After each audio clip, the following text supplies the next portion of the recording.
This issue कि sir हमें revision में बड़ी दिक्कत आ रही है, कैसे करें। देखो, रिवीजन करने के सबसे पहले आपकी रिवीजन जो है वो एक होती है daily basis. Today we are going to discuss this issue कि सर हमें रिवीजन में बड़ी दिक्कत आ रही है, कैसे करें। देखो, रिवीजन करने के सबसे पहले आपकी रिवीजन जो है वो एक होती है डेली बेसिस की, जो आप लेक्चर वाइज करते हो। डेली बेसिस वाली मतलब लेक्चर के अकॉर्डिंग, लेक्चर वाइज। एक collective revision that is chapter wise, कि सर हमारा जैसे डिटर्मिनेंट खत्म हो चुका है, अब उसकी रिवीजन कैसे करें। ठीक है ना, चैप्टर वाइज। तो रिवीजन के लिए बेटा आप देखो, मैं बताऊं क्या करना है आपको। बेसिकली आपको एक डेडिकेटेड स्ट्रिक्ट टाइम स्लॉट निकालना है, समझ गए। डेडिकेटेड स्ट्रिक्ट टाइम स्लॉट, क्या बोल रहा हूं, तीन शब्द है इसमें। Dedicated, dedicated strict time slot, strict time slot. ठीक है, जैसे फॉर एग्जांपल आपने बोला कि संडे को 2 बजे से लेकर 3 बजे तक, मान लेते टेस्ट नहीं है उस दिन, ठीक है। कोई और टाइम भी आप रख सकते हो, मैं एग्जांपल के तौर पे बता रहा हूं कि मैं डिटर्मिनेंट्स रिवाइज करूंगा। ठीक है ना। संडे को 2 बजे से लेकर 3 बजे तक मैं डिटर्मिनेंट रिवाइज करूंगा। ये आपने एक स्ट्रिक्ट टाइम स्लॉट निकाल लिया। और इसके आपने अपने मोबाइल में क्या लगा लिए सर, नोटिफिकेशन वाली चीज लगा लिया, अलार्म लगा लिए, या फिर रिमाइंडर लगा लिया कि हाँ हमें पता चल जाए, सैटरडे को लग जाए। और फिर आपने एक संडे की मॉर्निंग में भी लगा लिया, और इस चीज को लिखकर आपने जहां बैठ कर पढ़ते हो वहां चिपका भी लिया। ठीक है ना, क्या मेरी बात समझ में आई। तो ऐसे कर करके आप अपने पूरे बिजी शेड्यूल में से, सर अब इतना टाइम अगर हमारे पास होता तो हम बैकलॉग कवर कर लेंगे, क्वेश्चन प्रैक्टिस कर लेंगे। देखो भाई, आप हर वो काम करने की कोशिश कर रहे हो जो कि नेसेसरी है और जो कि जरूरी है।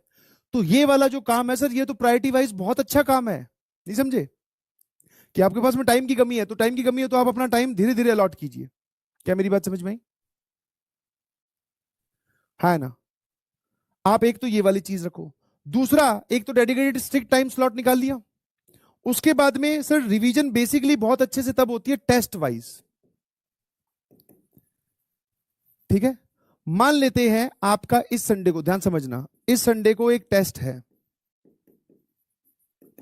उसमें चैप्टर ए और बी आ रहे हैं।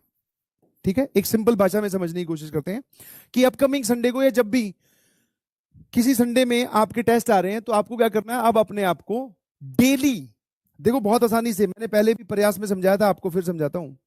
आपको क्या करना है, मंडे वाले दिन, ये है मंडे, ये है ट्यूसडे, ये है वेडनेसडे, ये है थर्सडे, ये है फ्राइडे और ये है सैटरडे। ठीक है, तो मंडे वाले दिन आपको 10 मिनट देनी है रिवीजन को। अभी उस बात पे भी आऊंगा कि रिवीजन करना किस चीज का है, मतलब कैसे करना है। फिर आपको 20 मिनट देनी है सर ट्यूसडे को। ठीक है, 30 मिनट देनी है सर आपको वेडनेसडे को, 30 मिनट्स। थर्सडे को आपको वापस से 30-30 मिनट के 2 स्लॉट लगा दो, कोई दिक्कत नहीं है, यहां पर भी 30 मिनट्स। और फ्राइडे को 40 मिनट्स। और सैटरडे को आप बोल सकते हो सर वापस 1 घंटा बोल दो या 50 मिनट्स बोल दो। तो आप वेट मत किया करो कि संडे आ जाएगा तो हम, संडे को टेस्ट है तो हम सैटरडे वाले दिन ही रिवाइज करेंगे, नहीं। आप ऐसे देखो, आपने एक चैप्टर में या 2 चैप्टर्स में कितना बढ़िया से टाइम अलॉट कर दिया। क्या मेरी बात समझ में आई। ऐसे डेली बेसिस का थोड़ा थोड़ा टाइम आपको यूज करना है बस। कितने लोगों को बात समझ में आई।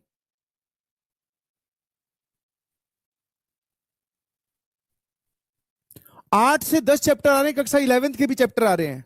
आपको अगर मौका लगे तो उनको रिवाइज करके जाइए, अगर मौका नहीं लग रहा है तो आप छोड़ दीजिए, कोई दिक्कत नहीं है।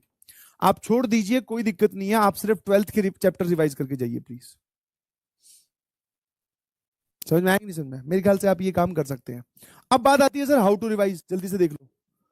How to revise, sir revise करे कैसे। आपके पास में नोट्स हैं और प्लस आपकी कोई सॉल्यूशन नोटबुक है जहां पे आपने सवाल सॉल्व कर रखे हैं, सवाल सॉल्व किए हुए हैं, है ना। सॉल्यूशन नोटबुक जो कि डे 1 पे बनाने के लिए बोली थी, है ना। तो जब आप शुरू के 10 मिनट हो तो पहले नोट्स रीड करो। नोट्स आप आराम आराम से क्या करते जाओ, रीड करो। समझ गए कि नहीं समझे? नोट्स आप आराम आराम से रिवाइज करते जाओ। मैं मैथमेटिक्स की बात कर रहा हूं, how to revise maths. Notes read करते जाओ। अच्छा, जैसे डिटर्मिनेंट खोल लिया, अच्छा डिटर्मिनेंट में कोफैक्टर क्या होते हैं, माइनर क्या होते हैं, नीचे हल्का सा सवाल, ठीक है, हाँ है ना, समझ गए? नोट्स आराम आराम से पढ़ते जाओ, पढ़ते जाओ। अच्छा ये होता है, फिर उसके बाद में सर डिटर्मिनेंट की वैल्यू, प्रॉपर्टीज क्या क्या होती है, अच्छा ये प्रॉपर्टी होती है, इस पे ये सवाल करवाया, देखते गए। जहां पर आपको लगे कि आपने कोई स्टार मार्क्ड बनाया होगा, स्टार, ठीक है, इंपॉर्टेंट कॉन्सेप्ट, कोई फॉर्मूला आया, जैसे सिस्टम ऑफ लीनियर इक्वेशन के केसेस आ गए, मैं साथ साथ में आपको बता रहा हूं, सिस्टम ऑफ लीनियर इक्वेशन के केस बनाने पड़ते हैं कि डेल्टा जीरो है तो कितने सॉल्यूशन आएंगे, डेल्टा नॉन जीरो है तो कौन सा। तो इस चीज को देखकर, जैसे आपको, आप नोट्स पढ़ते जा रहे हो, बीच में एक ऐसी चीज आई जो कि आपको याद करनी है, उसको अलग से पेज पर रफ कॉपी में लिख लिख के याद कर लीजिए। समझ गए, हाँ है ना? फिर सर जहां पर आपको स्टार मार्क्ड क्वेश्चन दिखाई दे, उसको आप रफ में सॉल्व करो, हाँ है ना? आपने शॉर्ट नोट्स बनाए होंगे।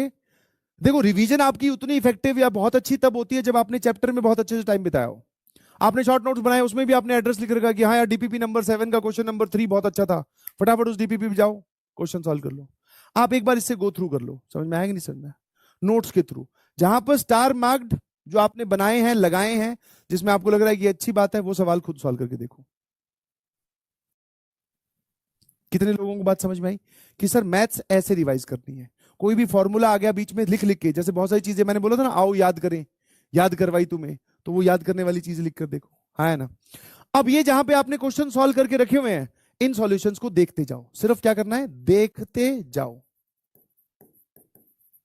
अच्छा ऐसा होगा, ऐसा होगा, ओहो, अच्छा इसमें ये करना है, ये वाली बात है, देख देख के पढ़ते जाओ। क्या मेरी बात समझ में आती है? इनमें भी कोई स्टार मार्क लगे कि यार बहुत इंपॉर्टेंट था, उसको वापस सॉल्व करके देख लो, बस, ठीक है? और इस काम को जब आप पहली बार करोगे तो आई कैन अंडरस्टैंड टाइम लगेगा, दूसरी बार थोड़ा कम टाइम, तीसरी बार बहुत ही कम टाइम, चौथी बार तो तुम बस ऐसे पन्ने पलट रहे होंगे। समझ गए कि नहीं समझे? तो रिवीजन आपकी इफेक्टिव तब होती है जब आप मल्टीपल टाइम्स रिवाइज करते हो। I hope you got my point. SMJ लिखकर भेजिए प्लीज।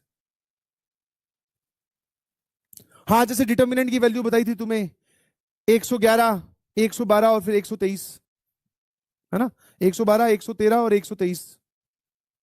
अब वो याद होनी चाहिए, समझे कि नहीं समझे? बस ये खेल है। ये वाला पूरा काम मैंने आपको बता दिया, ऐसे ही करना है, स्ट्रेटेजी और आपको गाइडेंस दे दी।